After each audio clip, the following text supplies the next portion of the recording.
કચ્છના પ્રવાસે આવેલા વડાપ્રધાન નરેન્દ્ર મોદી એરપોર્ટથી ભુજ હિલ ગાર્ડન રોડ પર પહોંચ્યા હતા, જ્યાં વડાપ્રધાનને આવકારવા 1 કિલોમીટરથી પણ લાંબો રોડ શો યોજાયો હતો, જેમાં દેશભક્તિના સંદેશ સાથે કચ્છની સાંસ્કૃતિક વૈવિધ્યતાને વિશ્વ સમક્ષ રજૂ કરાઈ હતી। રોડ શોમાં 1 કિલોમીટર લાંબો ત્રિરંગો લહેરાવાયો હતો અને વિવિધ સમાજ પોતાના પરંપરાગત પોશાકમાં દેશપ્રેમની ઝાંખી સાથે સાંસ્કૃતિક ઝલક પ્રદર્શિત કરી હતી।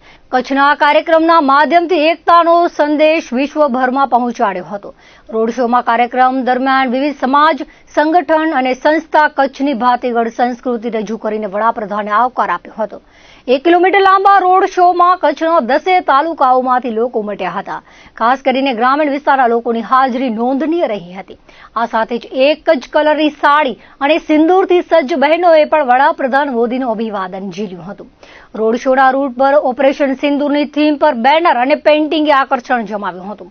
આપણા સવાયા કચ્છી નરેન્દ્ર મોદી સાહેબને કચ્છની રોગન આર્ટ જે પસંદ છે એ બેઝ ઉપર મારા મિત્ર આશીષભાઈ સોની એ રોગન આર્ટની પેઇન્ટિંગ તૈયાર કરી અને મોદી સાહેબ માટે ભેટ રૂપે તૈયાર કરી છે।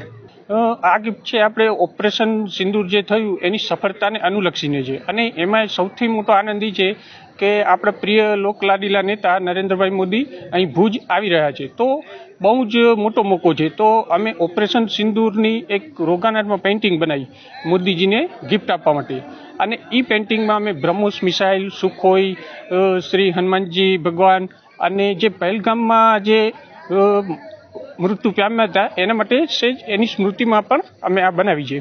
જ્યારે મોદી સાહેબ સ્મૃતિ વનનું ઉદ્ઘાટન કરવા આવ્યા હતા ત્યારે અમે રોગન પેઇન્ટિંગમાં પહેલીવાર જે રાજારામ દરબાર અમે બનાવ્યો હતો તે મોદી સાહેબને ગિફ્ટ આપી હતી, અને આ વખતે ઓપરેશન સિંધુને અનુલક્ષીને અમે રોગન પેઇન્ટિંગ બનાવી છે કે જે મોદી સાહેબને વેલકમ માટે છે અને એ આવે તો એને ખાસ આપવા માટે જ અમે બનાવી છે।